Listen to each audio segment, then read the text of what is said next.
Hosted by you/foreverplane70101. My 17M parents were young when they got married. My mother, 38F, is a stay-at-home mom and works part-time, while my dad, 40M, is a software developer. I am the oldest of 4 siblings. I have been treated like the black sheep of the family for as long as I can remember. Birthdays never meant anything, just a cupcake from my mom and no presents. I wasn't allowed to have friends over. Christmas was never something I looked forward to. At most, I would get some socks while I watched my dad, aunts, uncles, and grandparents give my siblings gifts, new bikes, the latest fashionable clothes, phones, game consoles, games, you name it, they got it. The same went for their birthdays, big parties where their friends and family would show up and shower them with gifts.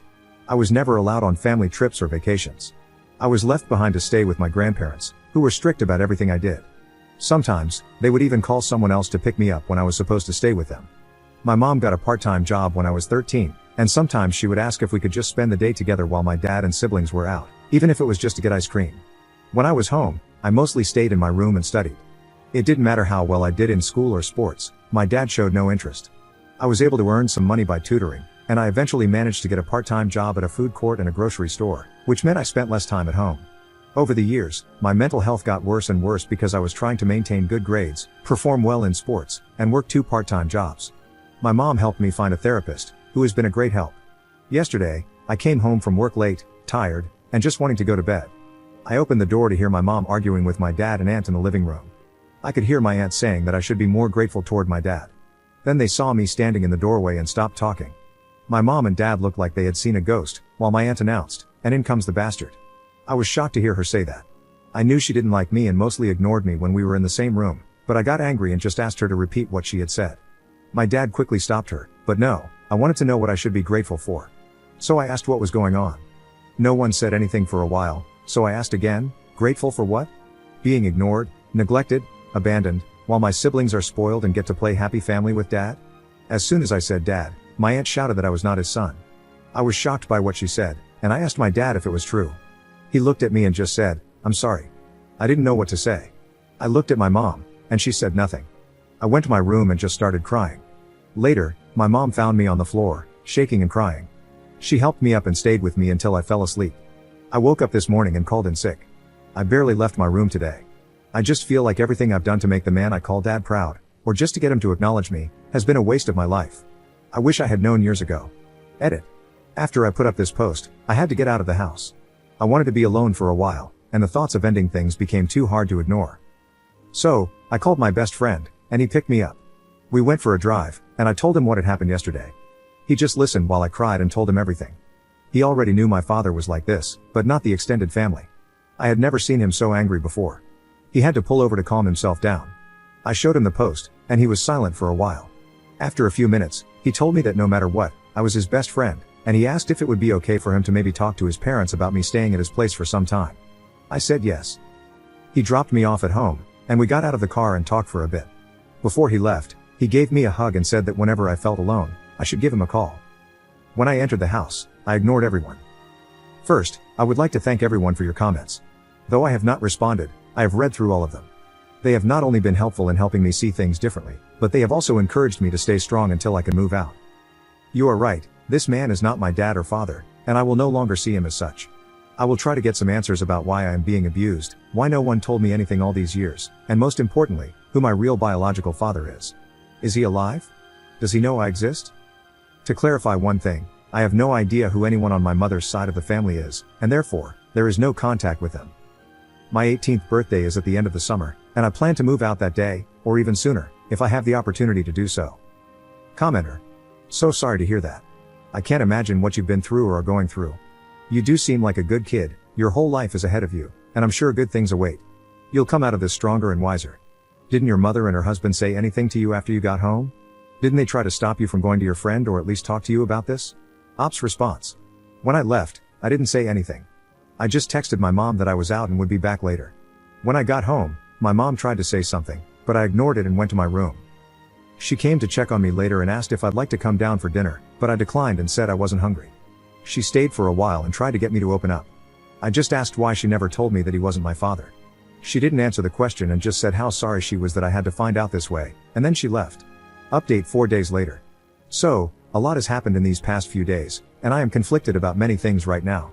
However, I am hopeful that I can start to heal mentally. Also, sorry for the long post. On Thursday, before I left for work at the grocery store, my father, whom I will refer to as K, called out to me. I responded by saying, yes, his first name.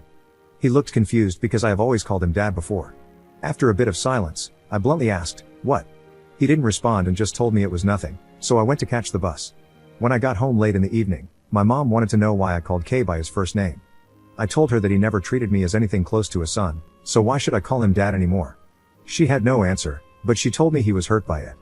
I wanted to scream when she said that. Yesterday, I had an appointment with my therapist, and I cannot put into words how much she has helped me over the years. Later, my best friend called to let me know that I could stay with them if I wanted. This morning, when I woke up, my mom was already awake and making breakfast. I asked her if we could talk alone today, as it was important. She agreed to talk after breakfast because Kay had to leave for work shortly after. After Kay left, she told my siblings not to enter the kitchen for a while. I am paraphrasing a bit because it was a long conversation. We sat down, and I found it hard to get the words out at first. But I told my mom that I couldn't get over the way I've been treated and neglected by Kay and his side of the family for all these years, and I needed to know why she allowed it. At first, she tried to dodge the question and gave me the same answers as always.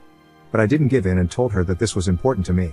Again, she tried to dodge it, so I told her that I couldn't do this anymore. I was going to pack up some of my things and move out, and until she was ready to tell me the things I needed to hear, we would not be on speaking terms. She started to tear up and just kept saying, "I'm so sorry," over and over. It hurt me in that moment to see my mom cry, but I tried my hardest to keep my emotions in and asked her again, why? After some time, when she calmed down, she told me what happened. When she was 20 and in university, she had a boyfriend whom she had been with for 3 years. They shared an apartment along with his best friend. One night, they went out clubbing and got into an argument because she wanted to stay, but her boyfriend wanted to go home. He left, and both she and his best friend were really drunk. That night, she cheated on her boyfriend with his best friend at the club. The next day, she woke up and realized what she had done. After a few days, she and the best friend confessed to the affair, and her boyfriend broke up with her. Her ex contacted her parents and told them what she had done. Her parents were furious and told her she was not welcome back home, cutting off all financial support. She had to move out, lost a lot of friends, and had nowhere to stay. She ended up living in her car for a while. When she found out she was pregnant, she didn't know what to do. She went back to the apartment to find that her ex and his best friend no longer lived there. She tried calling and texting them, but they didn't pick up or respond to her messages. She eventually got a job at a cafe, where she met Kay. He was a regular customer, and they got to know each other. Kay asked her out, and even though she told him she was pregnant, he didn't care at the time. However, Kay's parents were not happy that their son was dating a pregnant woman and a cheater and threatened to cut him out of their lives. Kay got scared and was going to break up with her, but she begged him not to and promised to be the perfect wife and have his kids.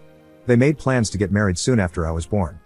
Kay never showed any interest in me when I was born, but my mom lived with the hope that one day he would. After hearing all of this, I didn't know what to say for a while. After thinking for a moment, I asked if she had ever tried to contact my possible biological father. She said no, but based on the timeline, her affair partner was most likely my biological father, though she couldn't be 100% sure. I asked if she had ever tried to reconnect with her family. She said she tried when she was about to get married, but her parents, siblings, aunts, and uncles didn't want to see her, so she gave up. I asked her why Kay was hurt by me calling him by his first name. She told me he had been seeing a therapist for the last 2 years because he had been suffering from depression and guilt. This surprised me. She said it started when I was 15. I had come home after a handball game, where we won, and I was awarded man of the match. I was so happy and excited to tell them about it. My mom was, of course, happy for me, but Kay just told me to put the award with the others in my room. I started crying in front of him and asked why he hated me. He didn't reply, so I went to my room and cried all night. After that, Kay felt a sadness that wouldn't go away, it only grew. My mom eventually convinced him to see a therapist. Over time, the therapist got through to him, and for the past few years, he's been living with this guilt. When I called him by his first name, he realized he had lost me. The next question I was afraid to ask, but I asked if he had ever abused her. She told me he had never abused her and that Kay had only ever loved her.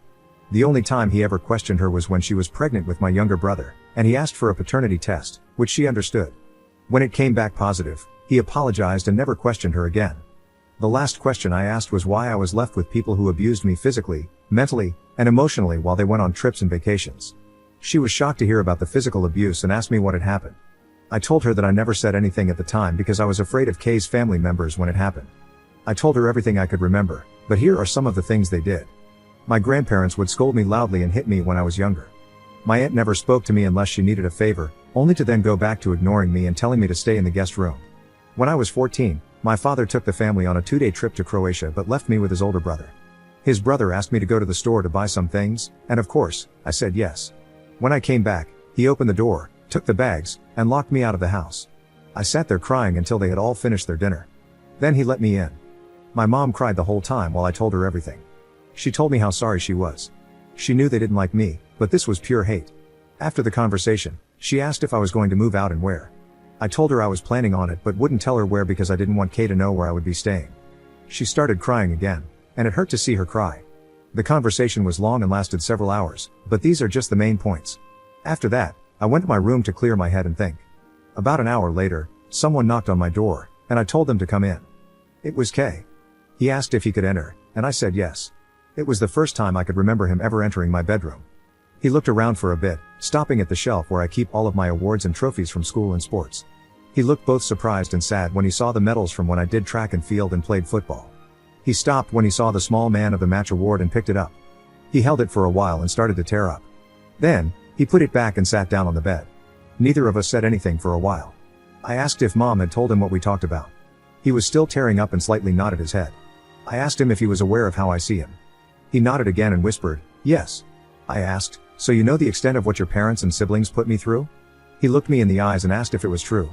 I said yes, and he just started crying. After a while, he stood up and hugged me. This was both the first time he had ever hugged me and the first time I'd ever seen him cry in front of me.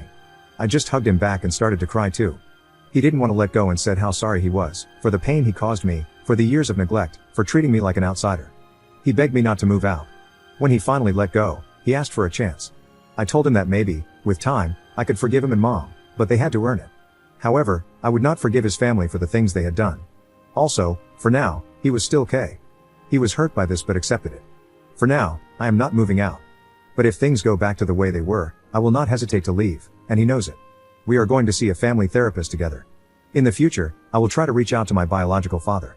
However, I'm still unsure about my maternal side of the family. I'm on the fence about them. Thank you for reading. Edit. I called my friend and told him what happened. The door will always be open at his place. We have known each other since we started school, and we both play for the same team. I know his parents well, and they are lovely people. I know many of you want me to move out as soon as possible, but I told them I would like to give them this one chance, and that is what I will do for the moment. Honestly, I am not scared that things will just go back to how they have been. I have been saving all of my money since I started working. To those who have been sending virtual hugs, here's a virtual hug back, and thank you. Thank you for all the comments and support. Commenter. What are they going to do about your stepfather's family's abuse? Are they going to call them out on it? And how do your other siblings treat you? Obviously with the exception of your sister, who seems to love you. Ops response. Kay and Mom have spoken to my siblings, letting them know that, from now on, his side of the family will not be allowed to visit anymore for the foreseeable future. They were surprised at first, but Kay explained what happened. My brothers didn't know what to say, but my sister got really angry at Kay and Mom. I had a talk with my siblings about how hurt I was by my strained relationship with my brothers because we used to be a lot closer. It's like they started seeing me as a roommate rather than a brother some time ago. My sister has always wanted to spend time together and gets really upset if she misses my games. I let them know that I didn't care if they saw his family outside the house. However, my brothers told me they would rather try to fix our relationship. Second update 1 week later. Firstly, I would like to thank all of you who have messaged me on the last post and privately. I want you to know that I am safe and staying at my friend's house. They are willing to let me stay with them long term. These messages have not only opened my eyes but also helped me see my mom and Kay for the people they truly are. Neither of them loves me or cares about me. I have had people sharing their stories of childhood abuse and neglect and how they managed to get out. Every time I have tried to talk to my mom and Kay about the abuse, or asked my mom how she could happily leave me behind and do nothing about it, they have tried to avoid the questions, love bomb me, and say that things will change. What really got to me was a message I received this morning asking how my mom never noticed any bruises when they picked me up after trips and vacations. That sealed the deal for me. There is no way someone who is supposedly supposed to care for you wouldn't notice. This morning, I got ready to leave and packed up my things. It wasn't much that I was taking with me.